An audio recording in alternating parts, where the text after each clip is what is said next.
4 partai politik sudah menyatakan dukungan ke Prabowo Subianto dalam Pilpres 2024. Ya, akankah koalisi ini solid sampai penutupan pendaftaran Capres-Cawapres oleh KPU? Selengkapnya dalam diskusi bersama Zeki Rahmat.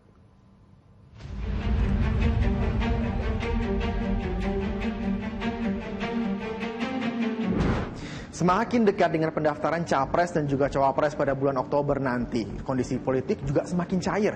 Nah, kemarin 13 Agustus, PAN dan juga Golkar mendeklarasikan diri mendukung Prabowo Subianto. Kira-kira koalisi ini seberapa solid menjelang pendaftaran Capres-Cawapres nanti? Terus, siapa yang bakal mendampingi Prabowo Subianto? Kita diskusi soal ini.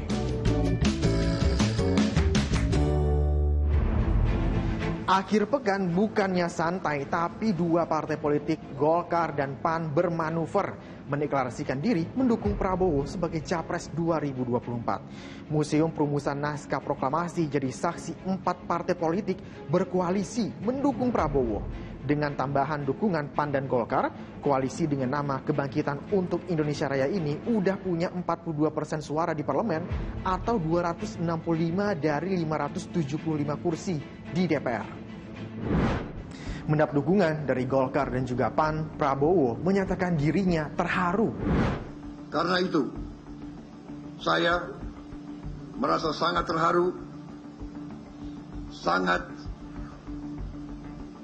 dibesarkan hati saya dengan kepercayaan yang begitu besar dari partai-partai yang besar dan partai-partai yang bersejarah ini. Saudara-saudara sekalian, ini sungguh suatu kehormatan bagi saya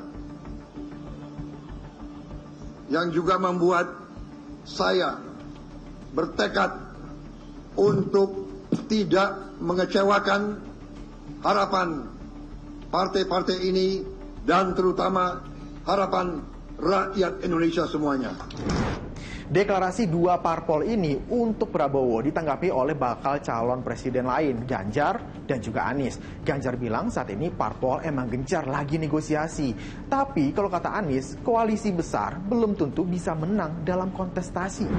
Oh iya, dalam proses demokrasi sebenarnya itu biasa saja. Saya sangat menghormati sikap masing-masing partai.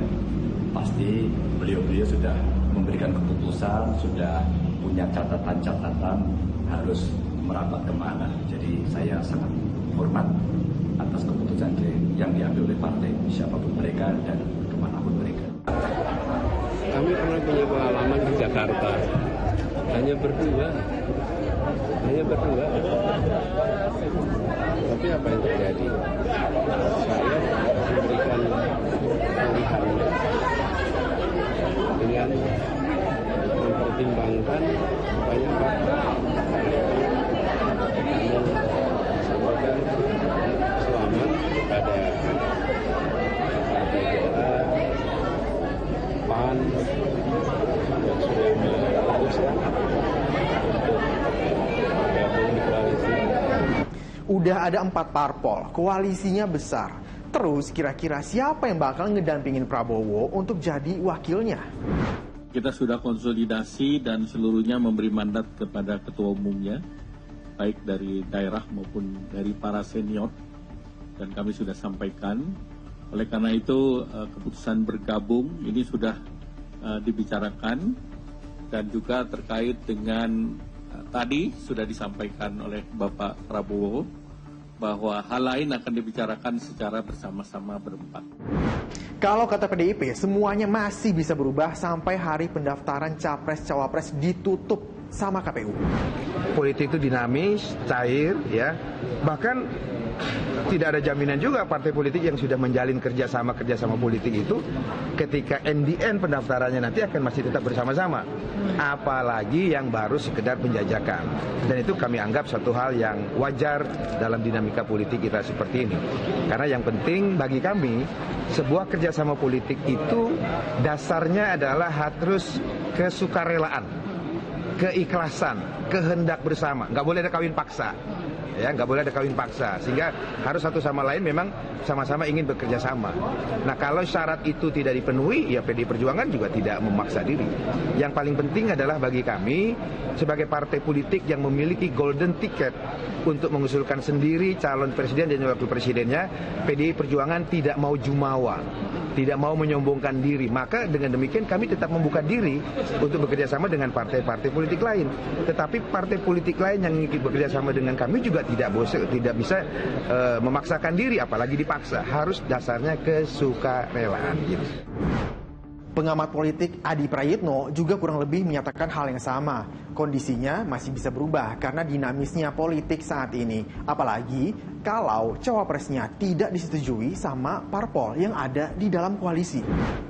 Terkait dengan soal siapa yang dianggap layak untuk menjadi pendamping Prabowo Subianto.